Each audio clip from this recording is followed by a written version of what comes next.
नमस्कार दोस्तों खेसारी लाल यादव का आईपीएल सॉन्ग का टीजर पूरे इंडिया को हिला कर रख दिया। अब सोचो खेसारी लाल यादव का आईपीएल सॉन्ग आया तो पूरे दुनिया को हिला कर रख दिया। खेसारी लाल यादव ने अपने विरोधियों को पानी पिला कर रख दिया। जो लोग बात करते थे खेसरिया का गाना अब फ्लॉप हो रहा है, गाना हिट नहीं होगा, दोस्तों खेसारी लाल यादव वो सुनामी है ना, जो भाई जब आता है ना तो फाड़ के रख देता है, पूरा सुनामी ला देता है। दोस्तों इस महीने तो संघर्ष 2 का ट्रेलर भी आना वाला, संघर्ष 2 का ट्रेलर आएगा ना, पूरे दुनिया में बवाल करके देख देगा। भोजपुरी इंडस्ट्री के लोग भी नहीं, पूरे बॉलीवुड के इंडस्ट्री वाले भी चर्चा करने वाले खेसारी लाल यादव के संघर्ष 2 के ट्रेलर के बारे में। दोस्तों आपको क्या लगता है? खेसारी लाल यादव ट्रेंडिंग स्टार, उनका टीजर भाई ट्रेंडिंग में जा रहा है और सॉन्ग है तो भाई क्या सोचो पूरे दुनिया को हिला कर रख देंगे। खेसारी लाल यादव वो ब्रांड है ना जिसका भाई कोई जवाब नहीं है। दोस्तों खेसारी लाल यादव विरोधियों को बात करके नहीं, काम करके जवाब देते। खेसारी लाल यादव का आईपीएल सॉन्ग का टीजर नंबर 1 ट्रेंडिंग पे ट्रेंड कर रहा है। दोस्तों इतिहास में पहली बार होता है कि खेसारी लाल यादव के सॉन्ग का टीजर ट्रेंड करने लगता है,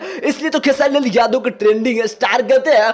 भाई 22 तारीख को सुबह 7 बजे यानी कि ईद के दिन खेसारी लाल यादव के लखनऊ पे जो भी आईपीएल सॉन्ग है ना वो रिलीज होने वाला है भाई, और रिलीज के बाद पूरी दुनिया में बवाल करने वाला है। और उसी दिन भाई खेसारी लाल यादव के आईपीएल सॉन्ग का भाई लॉन्चिंग स्टेडियम में होने वाला है, जो कि इतिहास में पहली बार होगा। दोस्तों आपको क्या लगता है खेसारी लाल यादव के ये सॉन्ग पूरी दुनिया का बवाल मचा के रखेगा या नहीं? अपना राय कमेंट में जरूर बताइएगा। अपडेट के लिए वीडियो को लाइक करके चैनल सब्सक्राइब जरूर कर लीजिए।